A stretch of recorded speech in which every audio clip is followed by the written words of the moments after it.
Meu nome é Lilo Parra, tenho 50 anos, sou natural de São Paulo e já há 6 anos estou aqui na região de Extrema, né? Moro em Extrema e faço quadrinhos há 13 anos.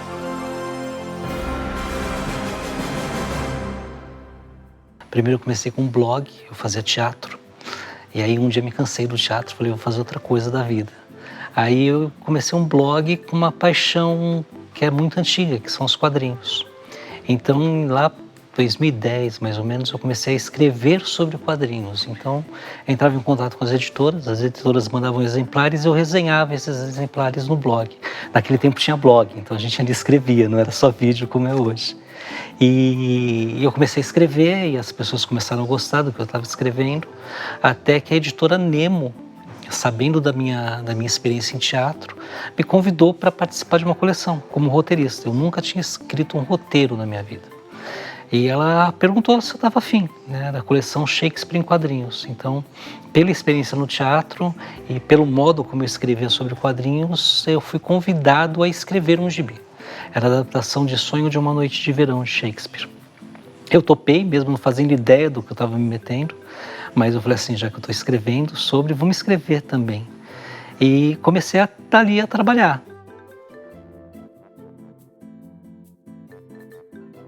Primeiro eu fico impressionado de vocês terem achado o blog, porque nem eu acho mais. Minha relação com os quadrinhos começou muito cedo. Eu fui alfabetizado com quadrinhos. Então, meu pai ia até a feira, naquela época, entre as barracas de frutas, né, de verduras, tinham barracas de gibi, de revistas.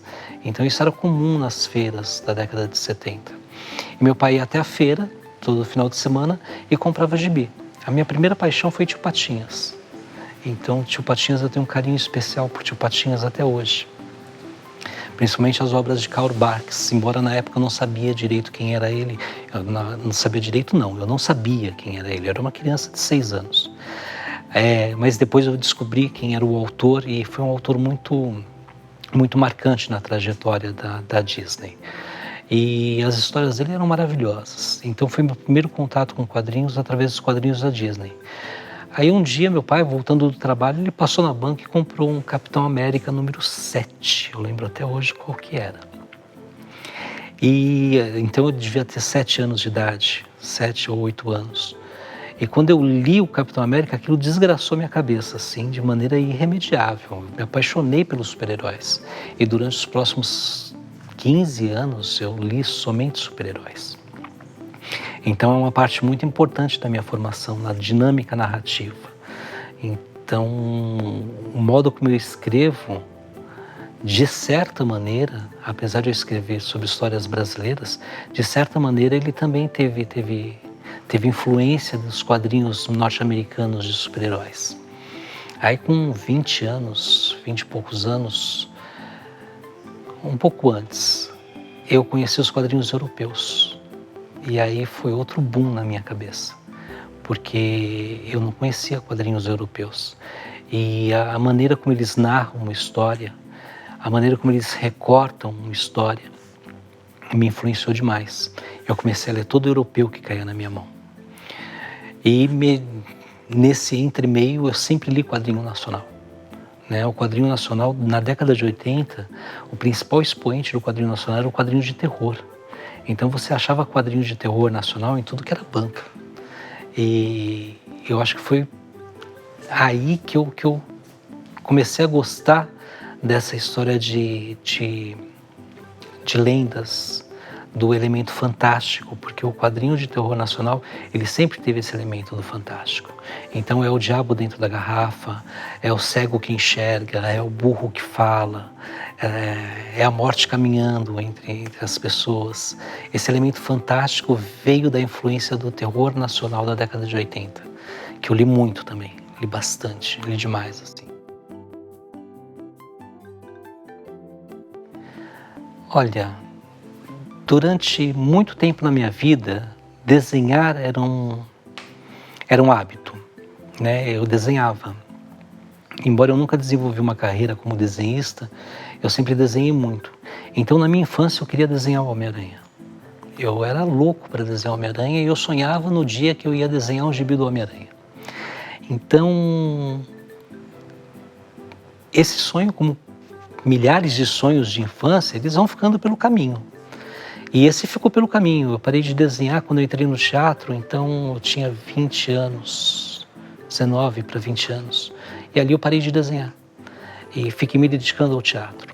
Até hoje eu desenho, mas é uma coisa que não existe a sistemática do desenho como havia quando eu era criança, adolescente.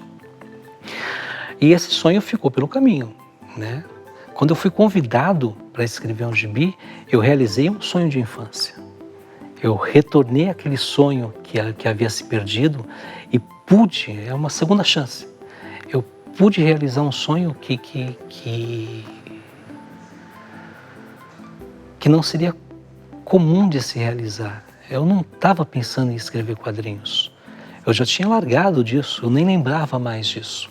Embora sempre li quadrinhos, li porque gosto de quadrinhos.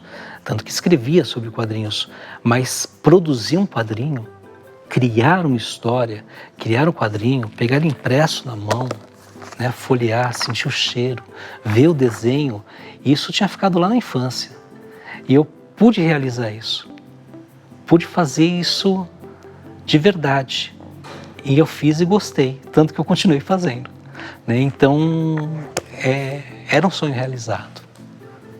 Foi um sonho que se realizou quando eu produzi meu primeiro gibi.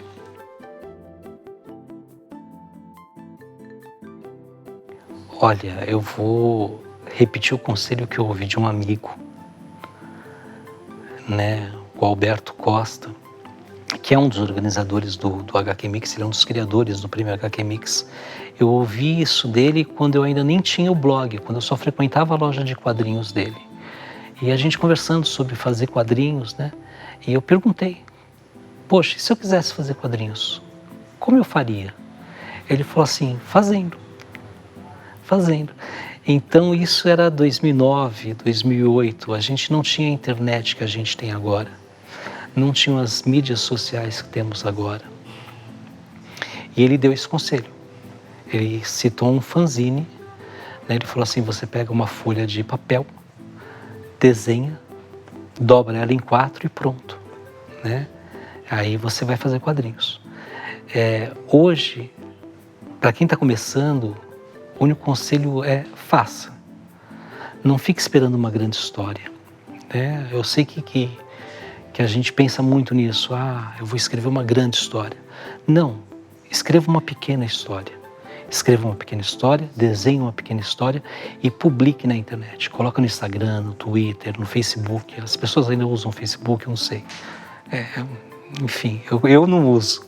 Eu tenho, mas não uso, né? Eu tenho Instagram também, não uso, eu só uso o Twitter. Publique nas mídias sociais. Dê a cara a tapa. Mas meu traço ainda não está bom. Mas é o melhor traço que você pode fazer no momento. Então faça. Né? Se você pegar os quadrinhos iniciais de grandes nomes dos quadrinhos, você pegar os primeiros quadrinhos da Laerte, por exemplo, na década de 70, nos sindicatos, e pegar o que ela desenha hoje, você vai ver que é uma evolução.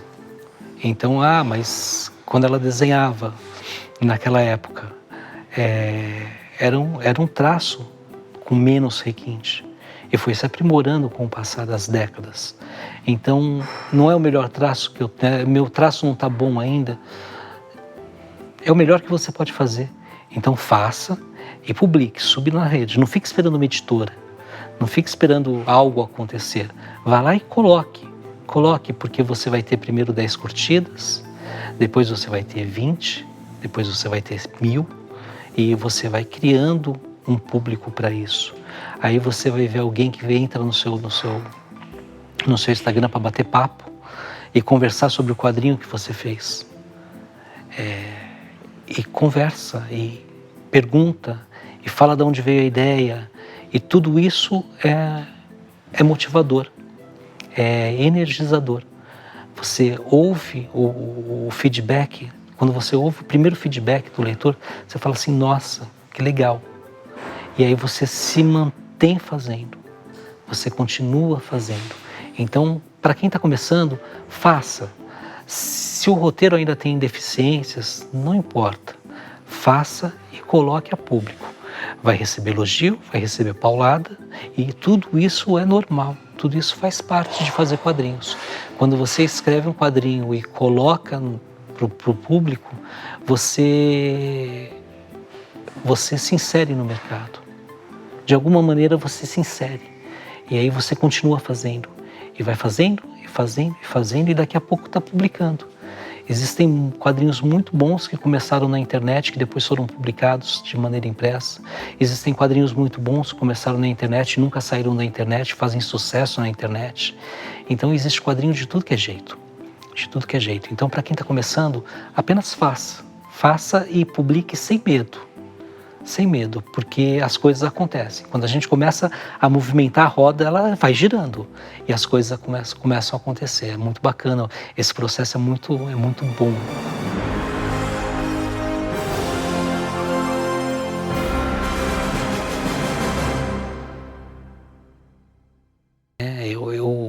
Eu me auto-intitulo, antes de mais nada, um contador de histórias.